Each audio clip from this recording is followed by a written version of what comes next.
Hello साथी, तो कैसे हैं आप सब। एलकेएम क्लासेस में आपका स्वागत है। तो आज हम भारत के नए मुख्य चुनाव आयुक्त की नियुक्ति को लेकर हो रहे विवाद को डिस्कस करने जा रहे हैं।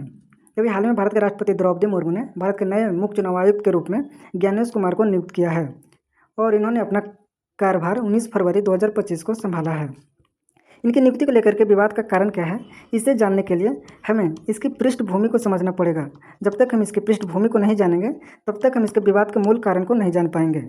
तो चलिए हम इसके पृष्ठभूमि को समझते हैं। तो चुनाव आयोग एक संवैधानिक निकाय है। कैसी निकाय है?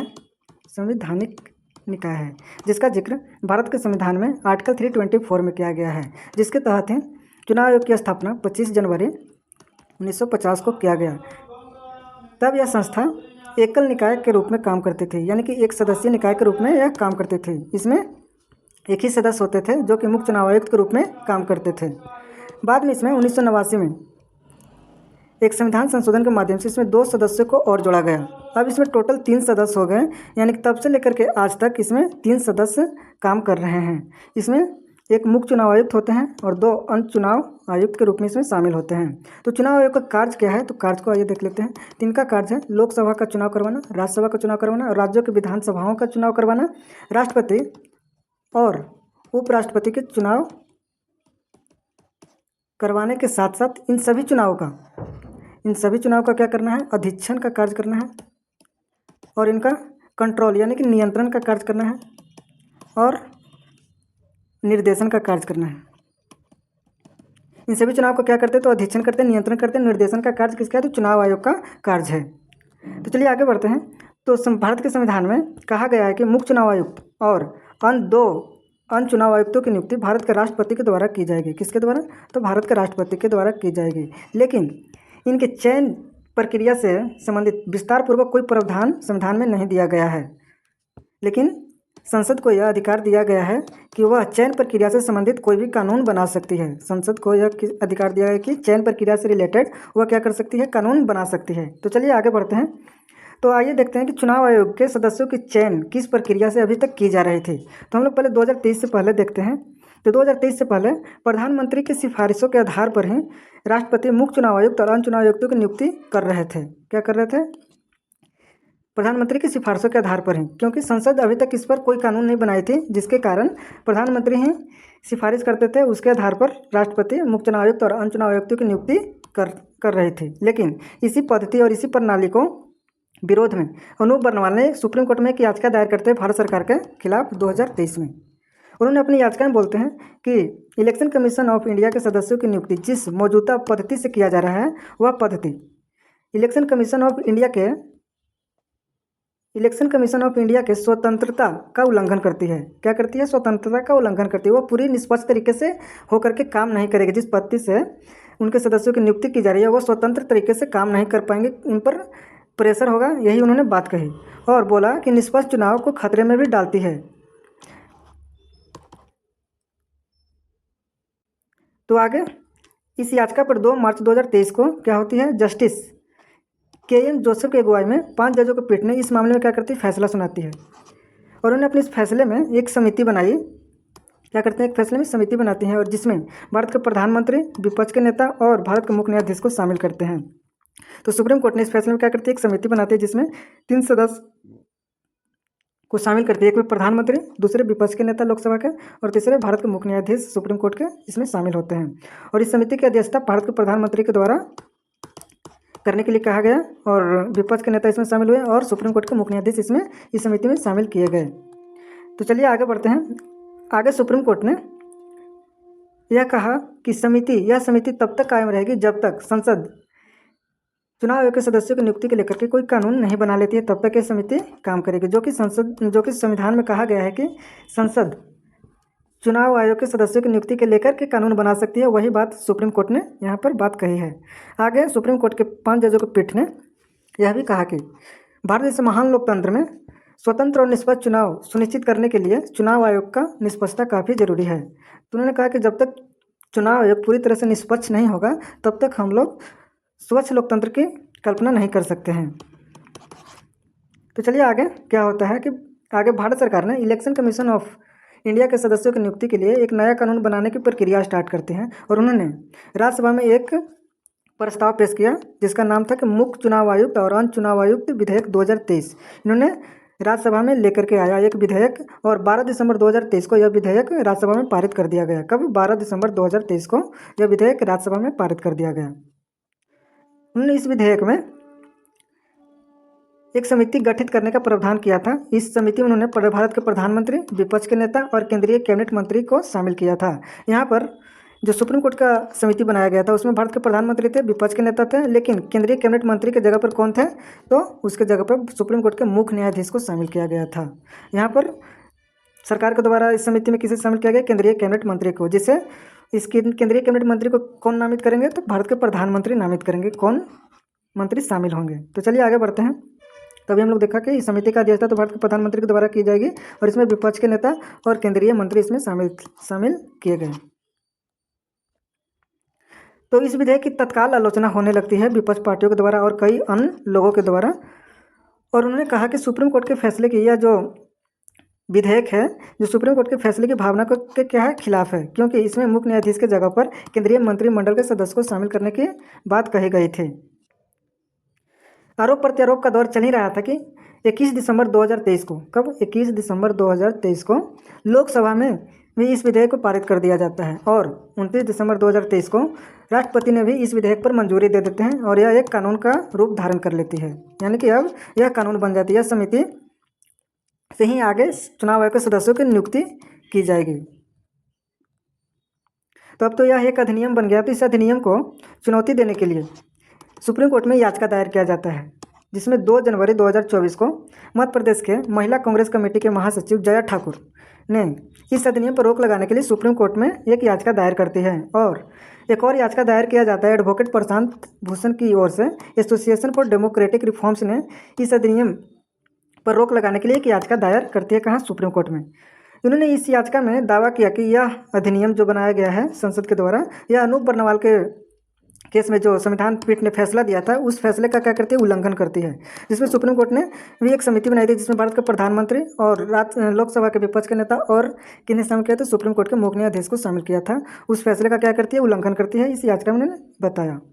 आगे उन्होंने यह भी तर्क दिया कि चुनाव आयोग के सदस्यों का जो चयन समिति है, चयन समिति को राजनीतिक और कार्यकारी हस्तक्षेप से अलग रखा जाना चाहिए, यह उन्होंने तर्क दिया। तो इसी बीच ये सब चल ही रहा था कि 9 मार्च 2024 को अरुण गोयल, कौन थे? अरुण गोयल ने अपने पद से रिजाइन कर दिया। कौन? अरुण कुमार गोयल ने अपने पद से रिजाइन कर दिया और फरवरी 2024 में ऑलरेडी सतीश चंद्रा पांडे ने की रिटायरमेंट हो चुकी थी। क्या हो चुकी थी? रिटायर्ड हो चुके थे। तभी चुनाव आयोग के ये दोनों पद खाली हो चुके थे। अब चुनाव आयोग एक सदस्य निकाय के रूप में ही रह गई थी, जिसमें राजीव कुमार मुख्य चुनाव आयुक्त के रूप में शामिल थे।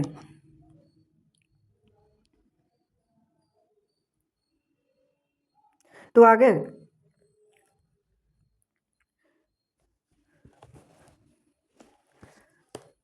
आगे विपक्ष के पार्टी और विरोधी लोगों ने इन दोनों पदों पर नए व्यक्ति को बैठाए जाने के लिए सरकार के द्वारा इस अवसर का अनुचित लाभ उठाया जाएगा, इसी को देखते हुए उन्होंने आशंका जताते हुए फिर से सुप्रीम कोर्ट में स्थगन आवेदन दायर करते हैं। जो कानून संसद के द्वारा बनाया गया था उस कानून पर स्थगन आवेदन दायर करते हैं। कहाँ? सुप्रीम कोर्ट में। जिसमें 11 मार्च 2024 को जया ठाकुर के द्वारा सुप्रीम कोर्ट में एक स्थगन आवेदन दायर किया जाता है और 12 मार्च को एक और स्थगन आवेदन सुप्रीम कोर्ट में दायर किया जाता है। जिस स्थगन आवेदन पर 15 मार्च 2024 को क्या होना था? सुनवाई होना था। कब होना था? 15 मार्च 2024 को इस पर सुनवाई होना था। यानी कि 2 दिन बाद इस पर क्या होना था? सुनवाई होना था। लेकिन सुनवाई होने से एक दिन पहले ही यानी कि 14 मार्च को ही राष्ट्रपति ने ये जो दोनों पद खाली थे चुनाव आयोग के सदस्यों के, उस पर ज्ञानेश कुमार और सुखवीर सिंह संधू को क्या कर देते हैं? नियुक्ति करने की अधिसूचना जारी कर देते हैं। तो अब उन खाली पदों पर एक ज्ञानेश कुमार को और सुखवीर सिंह संधू को नियुक्त करने की अधिसूचना जारी कर दिया जाता है। तो अब इसमें टोटल 3 सदस्य हो गए। एक मुख्य चुनाव आयुक्त के रूप में राजीव कुमार और अन्य चुनाव आयुक्त के रूप में ज्ञानेश कुमार और सुखवीर सिंह संधू को इस पर पद पर नियुक्त कर दिया जाता है। और इनकी नियुक्ति जो संसद द्वारा बनाई गई कानून थी उसी माध्यम से किया जाता है। यानी कि इनकी चयन किस प्रक्रिया से होती है? तो संसद द्वारा जो कानून बनाया गया था जिसमें भारत का प्रधानमंत्री और लोकसभा के विपक्ष के नेता और क्या होता है? केंद्रीय मंत्री को शामिल करना, तो उसी के माध्यम से हुआ था। तो आइए देखते हैं कौन कौन इसमें शामिल थे, जिसमें भारत के प्रधानमंत्री नरेंद्र मोदी और गृह मंत्री, केंद्रीय मंत्री के रूप में गृह मंत्री अमित शाह, और लोकसभा के विपक्ष के नेता के रूप में कौन थे? अधीर रंजन चौधरी थे। इसमें प्रधानमंत्री के अध्यक्ष इसमें थे इस समिति के, और केंद्रीय मंत्री के रूप में कौन? अमित शाह को शामिल किया गया, और विपक्ष के नेता कौन थे लोकसभा के? तो अधीर रंजन चौधरी। लेकिन इन्होंने इस समिति का विरोध करते हुए कहा, जो नियुक्ति किए गए थे ज्ञानेश कुमार और सुखबीर सिंह संधू, उसका विरोध करते हुए अधीर रंजन चौधरी कहते हैं कि मुझे इनके नामों को इस समिति की बैठक से 10 मिनट पहले ही साझा किया गया था, यानी कि 10 मिनट पहले ही बताया गया था। उन्होंने यह विरोध करते हुए ये बात कही। इस समिति में 2-1 के बहुमत से इन सदस्यों को नामित करके राष्ट्रपति को भेज दिया गया।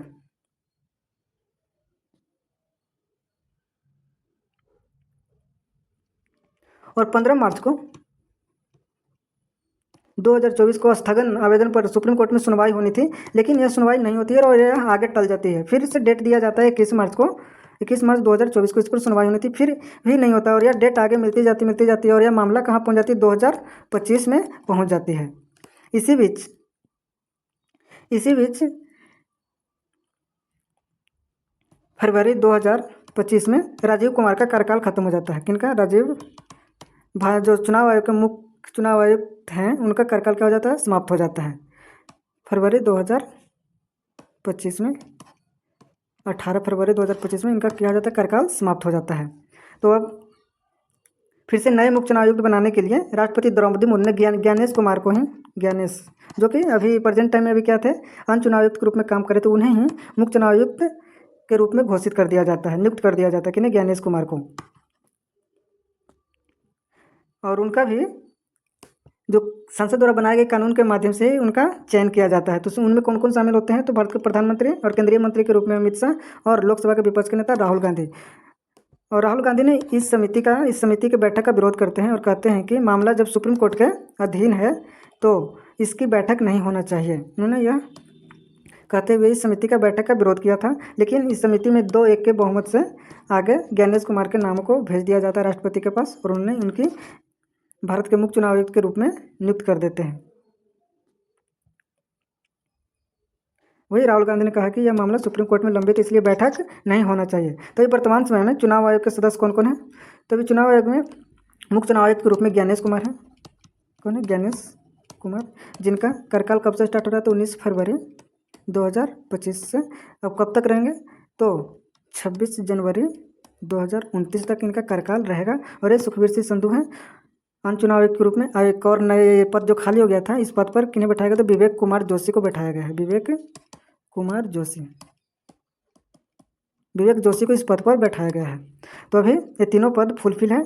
एक अन्य चुनाव आयुक्त के रूप में सुखबीर सिंह संधू हैं, और एक विवेक कुमार जोशी हैं, और मुख्य चुनाव आयुक्त के रूप में कौन है? ज्ञानेश कुमार है।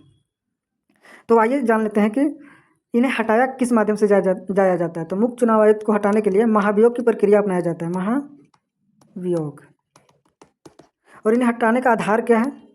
किस बेस पर इन्हें हटा सकते हैं? तो ये इनकी मिसबिहेवियर और अयोग्यता के आधार पर, मिसबिहेवियर 2 कंडीशन पर इन्हें महाभियोग चलाया जाता है इन पर। एक मिसबिहेवियर और दूसरा कौन सा है? अयोग्यता के आधार पर। तो किसी भी सदन में महाभियोग प्रस्ताव पेश किया जाता है जहां विशेष बहुमत यानी कि 2/3 उपस्थित और मतदान करने वाली संख्या के 2/3 बहुमत से पारित करना होता है। अगर वह सदन इस विधेयक को पारित कर देती है तो दूसरे सदन में जाती है, वहाँ भी विशेष बहुमत के द्वारा ही, यानी कि 2/3 उपस्थित और मतदान करने वाली संख्याओं का अगर वहाँ भी पारित हो जाता है तो इन्हें अपने पद से इस्तीफा देना पड़ता है।